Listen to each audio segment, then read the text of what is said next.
चार प्रकार की बताइए। अनंतानुबंधी क्रोध, अप्रत्याख्यानावरण क्रोध, प्रत्याख्यानावरण क्रोध और संचलन क्रोध। अनंतानुबंधी क्रोध जो होता है वो मिथ्या दृष्टि को होता है, वो पत्थर पर रेखा खींचने के समान होती है। इसका टाइम 6 महीने से ऊपर चली गई तो अनंतानुबंधी क्रोध है। अप्रत्याख्यानावरण क्रोध जो होती है वो पृथ्वी पर रेखा खींचने के समान होती है और ये अविरत सम्यक दृष्टि के होती है। प्रत्याख्यानावरण कषाय जो है वो धूलि पर रेखा खींचने के समान है, ये व्रतियों को होती है, पंचम गुणस्थान व्रतियों के होती है। और जो संज्वलन कषाय है वो अंतर्मुहूर्त की है और जल में रेखा खींचने के समान होती है, जो कि मुनियों की होती है। क्रोध की जननी, क्रोध किन कारणों से पैदा होता है? क्रोध पहले तो प्रतिकूलता के कारण पैदा होता है। जो काम हम जैसा चाहते थे, जिस समय पे चाहते थे, वो वैसा नहीं होता है तो हमें क्रोध आता है। दूसरा, मान की हानि होने पर क्रोध आता है। किसी ने कुछ कह दिया, अपशब्द बोल दिए तो हमारा अपमान हो गया तो हमें क्रोध आता है।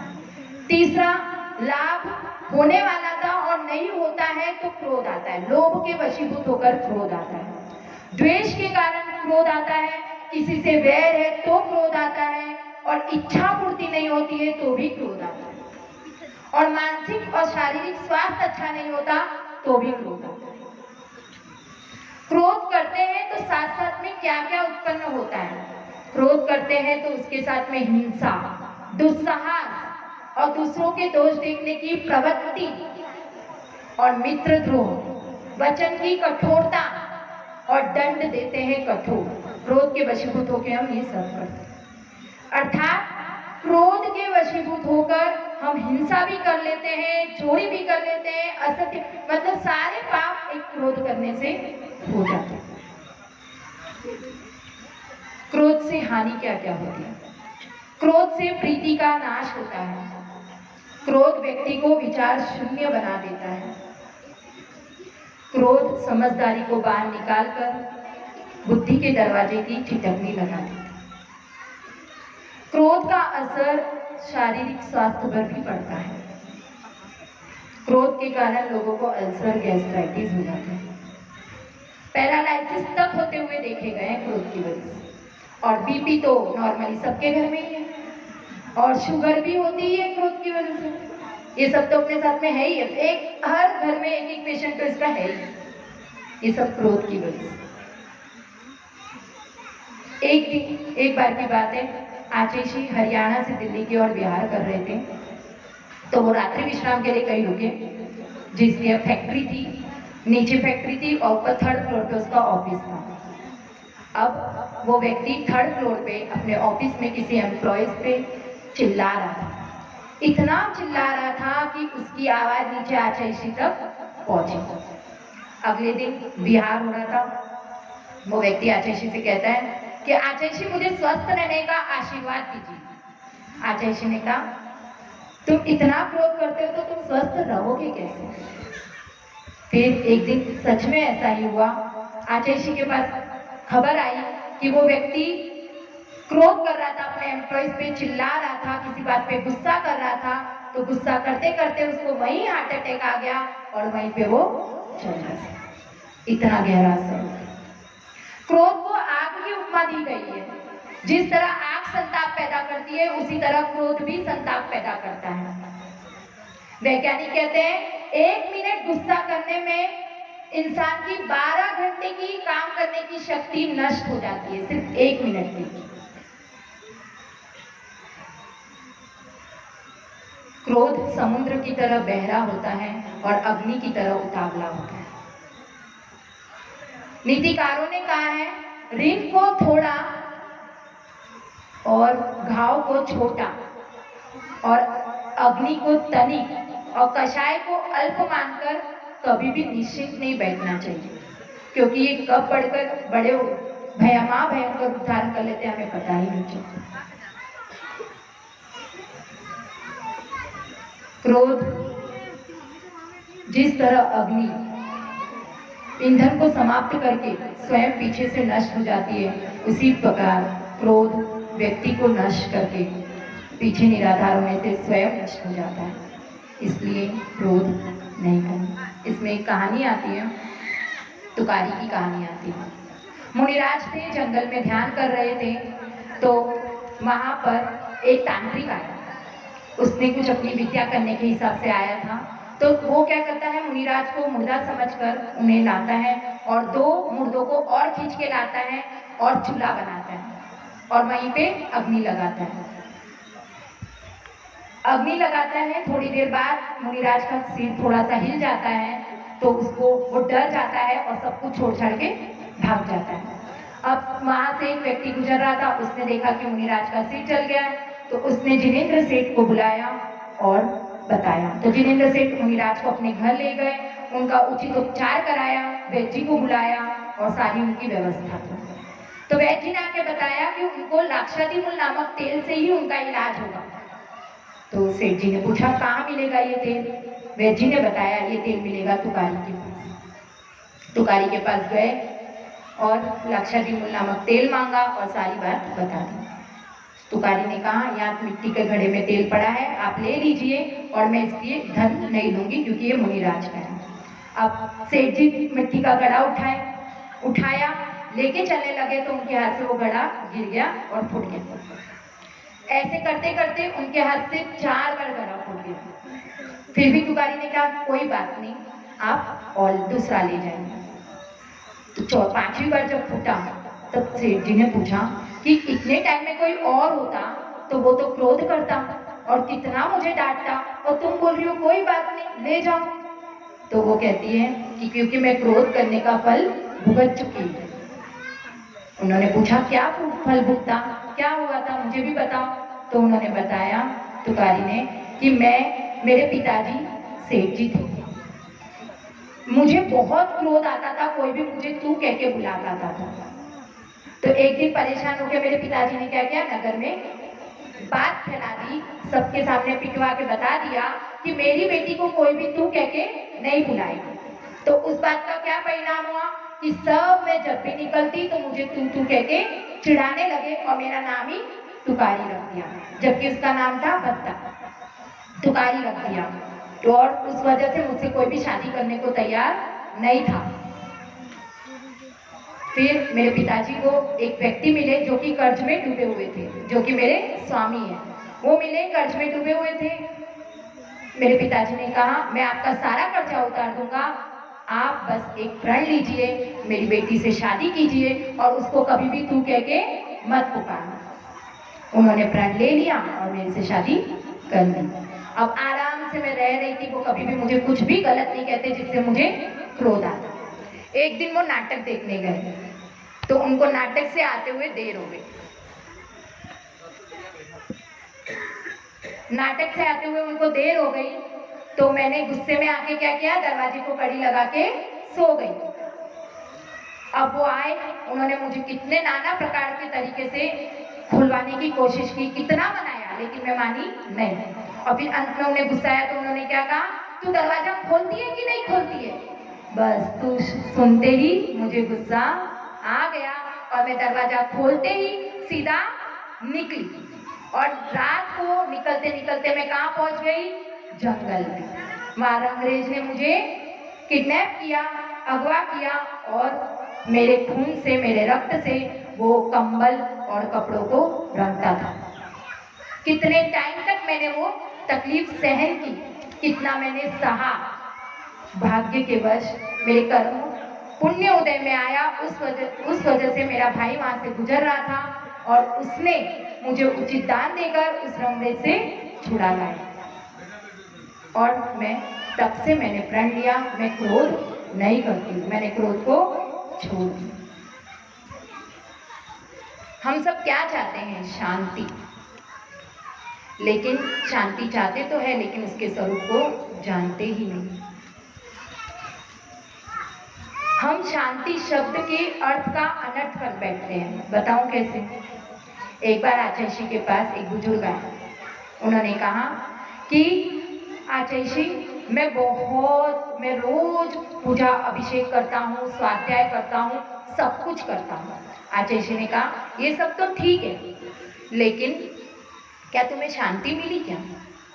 वो कहता है हाँ मुझे शांति मिल गई आचैशी, 20 साल पहले ही मिली थी, मैं सबके सामने ब्याह करके लाया और वचन देकर लेकर आया हूँ। आचैशी ने कहा मैं उस शांति की बात नहीं कर रहा हूँ, मैं कह रहा हूँ शांति को जानते हो क्या? तो कहता है हाँ आचैशी मैं जानता हूँ, मेरे मोहल्ले में झाड़ू लगाती है, नगर पालिका में काम करती है। आचैशी ने कहा मैं उस शांति की बात नहीं कर रहा हूँ, तुम शांति को चाहते हो क्या? हाँ मेरे सामने वाले घर में एक शांति रहती है, उसको मैं बहुत चाहता हूँ, लेकिन मेरी शादी उसके माँ बाप उससे कराए नहीं। शांति किसी बाह्य पदार्थ का नाम नहीं है, शांति किसी स्त्री का नाम नहीं है, शांति किसी घर का नाम नहीं है, शांति तो अपने आत्म स्वभाव का नाम है। अक्सर पाया जाता है लोग नाम तो शांतिलाल रख देते हैं और काम करते हैं अशांति। क्रोध को जीतने के उपाय क्या है? सबसे अच्छा उपाय तो मौन है, मौन हो जाता है। मौन को कोई भी शस्त्र के द्वारा हराया नहीं जा सकता। दूसरा, तुरंत जवाब ना दे, कोई भी चीज हो रही है उसके लिए तुरंत प्रतिक्रिया नहीं करे, सोचे समझे फिर कुछ करे। तीसरा, अवॉइड करे सिचुएशन।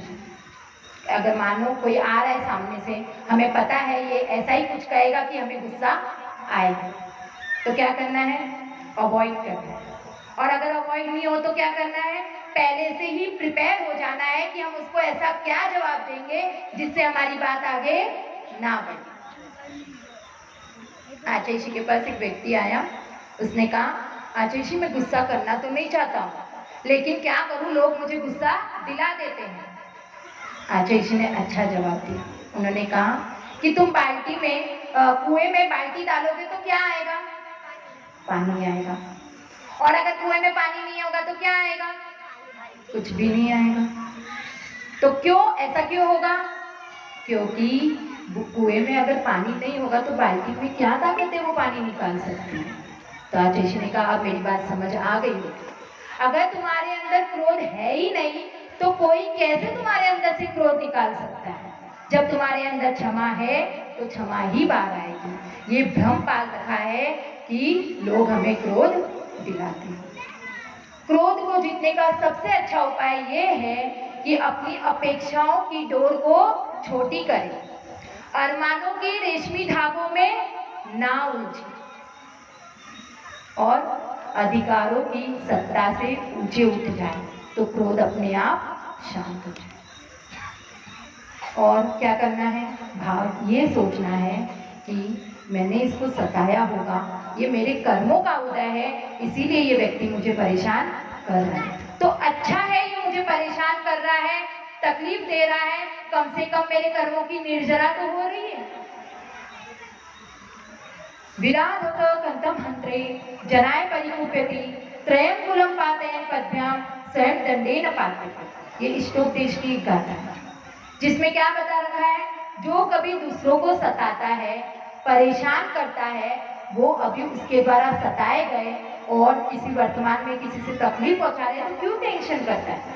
जो 3 अंगुल का जो फावड़ा आता है उसी पे अगर पैर डालेगा दूसरे को गिराने के लिए तो खुद भी डंडे के द्वारा गिरा दिया जाएगा।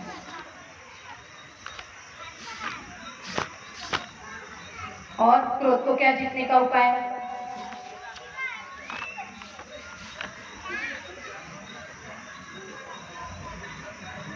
जैसे हम व्यायाम और पौष्टिक आहार करते हैं उससे क्या होती है? देह की कमजोरी दूर होती है। वैसे ही शुद्ध चिंतन और सात्विक भोजन से हम क्रोध को जीत सकते हैं। अब आते हैं क्षमा के महत्व पे। क्या है क्षमा का महत्व? क्षमा वीरस्य भूषणम। क्षमा जो है वो कर्म रूपी शत्रुओं को जीतने वाली जो क्षमा है वो किसके पास होती है? वीरों के पास होती है। जिसके पास क्षमा रूपी शस्त्र है उसको कोई भी दुर्जन हरा नहीं सकता। जैसे तरण रही भूमि पर अगर अग्नि गिर जाए तो स्वयं वो तत्काल नष्ट हो जाएगी।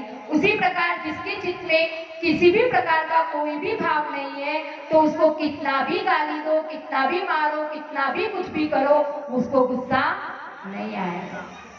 जिस प्रकार स्वर्ण को बार बार तपाने पर भी वो अपने दिव्यपनों को नहीं छोड़ता, जो चंदन को पत्थर पर घिसने से भी वो अपनी सुगंध को नहीं छोड़ता, और इच्छू दंड को टुकड़े टुकड़े कर देने पर भी वो अपने माधुर्य को नहीं छोड़ता, उसी प्रकार जिसके चित्त में क्षमा है, उसको कितने भी विकारोत्पत्ति के कारण मिल जाएंगे तो भी वो विकृत स्वभाव को प्राप्त नहीं होगा।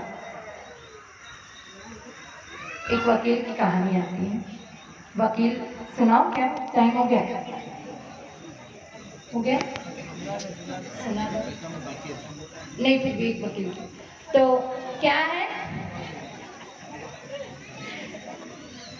हाँ, वकील साहब के पास चेंबर में एक व्यक्ति आता है, बहुत गुस्से में होता है, बहुत चिड़चिड़ा रहा होता है, और उसके हाथ में क्या होते हैं, कागज का बंडल होता है, और वो आके वकील साहब के डेस्क पे पटक देता है और कहता है कि मुझे एक फ्लैट पर स्टे लगाना है, तो आप लगा सकते हैं कि नहीं, मुझे बता दीजिए, और जो लगाने के लिए क्या क्या कागज चाहिए वो भी आप मुझे बता दीजिए। तो वकील साहब कहते हैं कि शांति रखिए। वो एसी का टेम्परेचर सेट करते हैं और पियोन को बुलाते हैं, उसको ठंडा पानी पिलाते हैं और फिर कहते हैं कि शांति से आप मुझे अपनी सारी बात बताओ।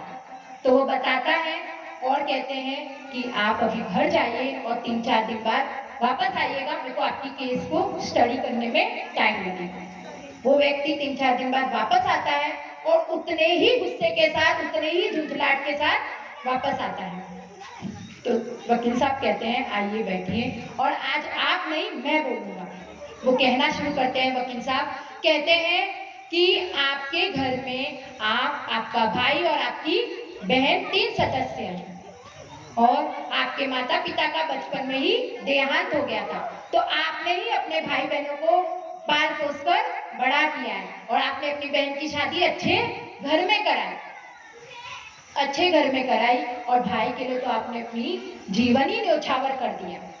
उसको खुद तो 9 तक पढ़े, उसको इंजीनियर बनाए, और उसके मनपसंद लड़की से आपने उसकी शादी भी कराई, और क्या किया, उसको किडनी की जरूरत थी तो आपने उसको अपनी एक किडनी भी दी, अपना अमूल्य समय भी दिया, और अब अपने के भाई की शादी हो गई है तो वो सब कुछ बदल गया है। पहले तो वो पैसे भेजता था, अब वो पैसे भी नहीं भेजता है, और अब उसने क्या कर लिया है, फ्लैट ले लिया है। आपने उससे पूछा कि आप तूने फ्लैट किससे लिया, तो उसने बताया मैंने लोन ले रखा है। तो मुझे लोन का कर्जा उतारने के लिए आप मेरे को मेरे हिस्से की खेती बेचकर पैसे दे दो। तो ये सुनते ही आपको गुस्सा आ गया है, चिढ़ हो गई है कि मैंने अपने भाई के लिए इतना सब कुछ किया और ये मेरे साथ हिस्से की बात कर रहा है। तब से आप उसके फ्लैट पे स्टे लगाना चाहते हैं। लेकिन आप मुझे एक बात बताइए, क्या फ्लैट पे स्टे लगाने से आपको वो सब कुछ मिल जाएगा जो आपने अपने भाई के लिए न्योछावर कर दिया? वो अमूल्य समय, वो किडनी देना, वो सब एक एक उसके लिए करना, वो सब कुछ मिल जाएगा क्या? नहीं मिलेगा। तो क्यों अपना समय अब बर्बाद करें? आप दिलदार थे, दिलदार रहिए, ऊंचे थे, आप अपना हाथ ऊंचा ही रखिए, उसको माफ करिए, और अपने गुस्से को अपने शांत भाव में करके अपने परिवार के लिए वो समय निकालिए। जो उपकार अपने अपने भाई का किया अब अपने बच्चों पे लगाइए। ये सुनकर वो व्यक्ति चला गया। तो अब वकील साहब को लगा कि ये तो दूसरी जगह जाएंगे और स्टे लगवा देंगे, पर ऐसा कुछ भी नहीं हुआ। वो व्यक्ति कुछ सालों बाद आया और अपने बेटे के साथ आया था और उनको मिठाई खिलाने आया था, और कहता है कि आपकी सीख से मैंने मेरे बेटे पे ध्यान दिया, आज मेरा बेटा डॉक्टर बन गया है और उसी गांव में अस्पताल खुल गया है। और रही बात भाई की, तो उसने मुझसे माफी मांग ली है और मैंने उसे क्षमा कर दी। तो इस कहानी से हमें क्या सीख मिलती है कि अगर हम गुस्सा करेंगे तो सब कुछ बर्बाद हो जाएगा। अगर उस गुस्से को हम सही डायरेक्शन दे देंगे, अगर वो व्यक्ति अपने घर पे, अपने बच्चों पे ध्यान नहीं देता, तो वो और उसका परिवार उस गुस्से की अग्नि में जलते ही रहते। इसलिए अपना और अपने परिवार का भला करना है तो हमें इस गुस्से को शांत करना। 4 बातें हैं: क्रोध, कलह और विरोध और प्रतिशोध। क्रोध आ गया कोई बात नहीं, क्रोध आ गया लेकिन कलह मत करो, लड़ाई झगड़ा मत करो। और कलह भी कर ली तो उसके प्रति राग द्वेष की गांठ मत बांधो, विरोध मत करो। और प्रतिशोध, बदला लेने की भावना मत रखो, मैं इसको मजा चखाऊंगा, ऐसा करूंगा। ये सब बात क्रोध आ गया उसी समय कर दो, छोड़। लास्ट में इतना ही कहती हूँ, पुष्पकोटि समम स्तोत्रम, स्तोत्रकोटि समम जपः, जपकोटि समम ध्यानम, ध्यानकोटि समम क्षमा। करोड़ों पुष्प चढ़ाने से जो विशुद्धि होगी वो एक बार स्तोत्र पाठ पढ़ने से हो जाएगी, और जो करोड़ों बार स्तोत्र पाठ पढ़ने से जो विशुद्धि होगी वो एक बार माला की जाप करने से हो जाएगी, और जो करोड़ों बार जाप करने से जो विशुद्धि होगी वो एक बार ध्यान करने से हो जाएगी, और जो करोड़ों बार ध्यान करने से विशुद्धि होगी वो एक बार विपत्ति के समय क्षमा करने से हो जाएगी। इन्हीं भावनाओं के साथ जय बोलो महावीर भगवान की।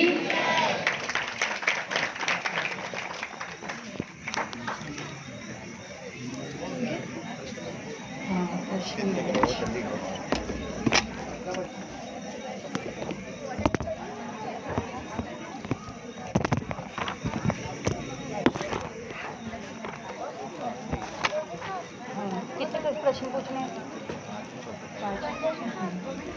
चलो, माता जी के प्रवचन से प्रश्न है, आदेशी आदि सागर जी का जन्म किस प्रांत में, किस जिले में और किस गांव में हुआ था, और उनके माता पिता का क्या नाम था?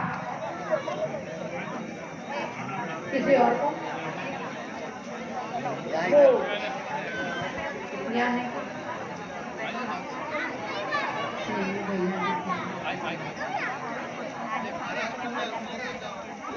और माता पिता का नाम?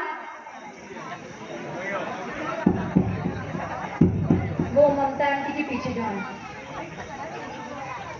हेलो हेलो आगे आओ।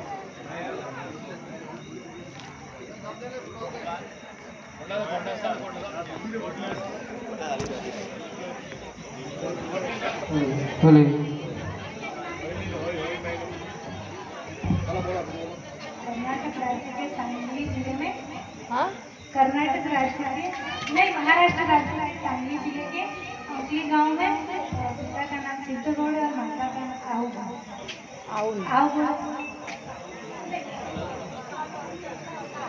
अक्का भाई। बहुत बहुत शुक्रिया। आइए मेरे जैन के लिए एक बार जोरदार तालियां। दीदी देंगे पुरस्कार। समाधि के समय कितने दिन का निर्जल उपवास किया, और उस समय उनके पास कितने साधु थे? आदि सागर जी के पास।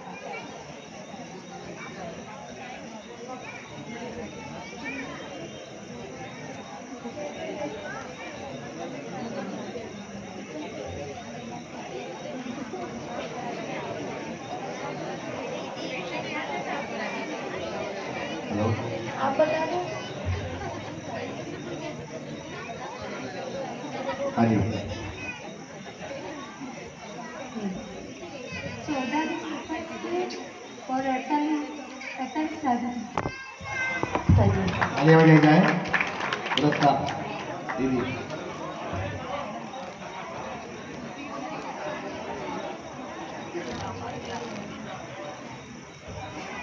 जो जो उत्तम क्षमा की डेफिनेशन मैंने बताई थी वो।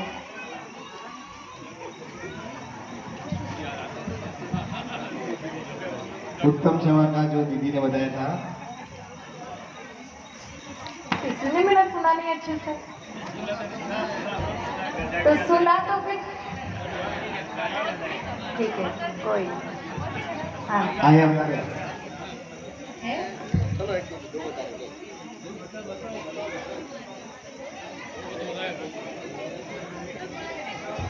नहीं, वो बता रहे दूसरा पूछो। क्षमा को धारण करना और अपेक्षा नहीं रखना। नहीं, डेफिनेशन वो तो उपाय बताए थे मैंने। ठीक है, कोई नहीं। आगे। चलो अब मैं एक पहेली पूछती हूँ। अगर आप अंधेरे कमरे में हैं, एक मोमबत्ती, एक लालटेन और एक दिया के साथ हैं, तो सबसे पहले आप क्या जलाएंगे?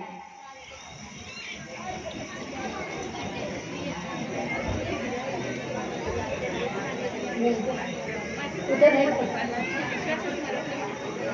पुरुष में सबको आठ है। इधर भी। आप कुछ कर दे, आप कुछ करते हैं। तो मुझे सबसे छोटी उम्र का यहाँ कौन है? बता।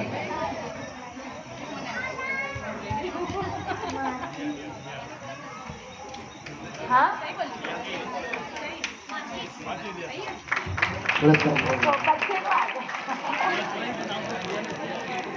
अब क्षमा में सती अनंतसरा ने किसे क्षमा दान दिया?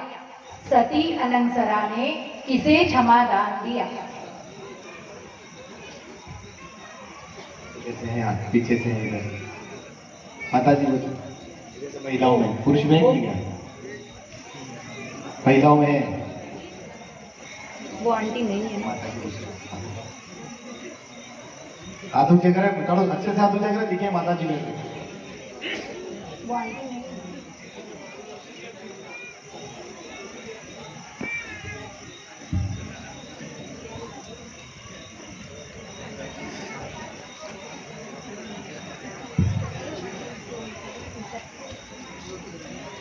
हाँ पीछे से।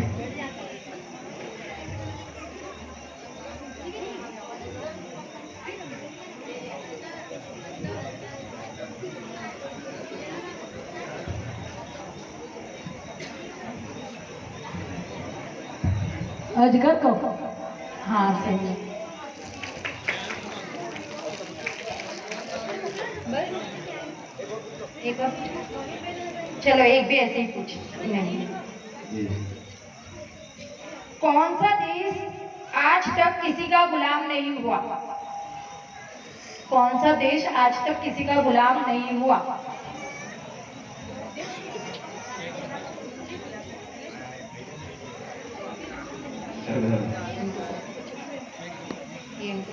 कैसे? चलो नवीन मंडला धार्मिक कामों लगी। नेपाल। चलो हो गया, पुरस्कार लीजिए। हो गया। जिन्होंने स्तुति और नवीन मंडल की टीम आज धार्मिक कामों के लिए आ जाए मंच पर। जिन्होंने की स्तुति दी, जिन्होंने की स्तुति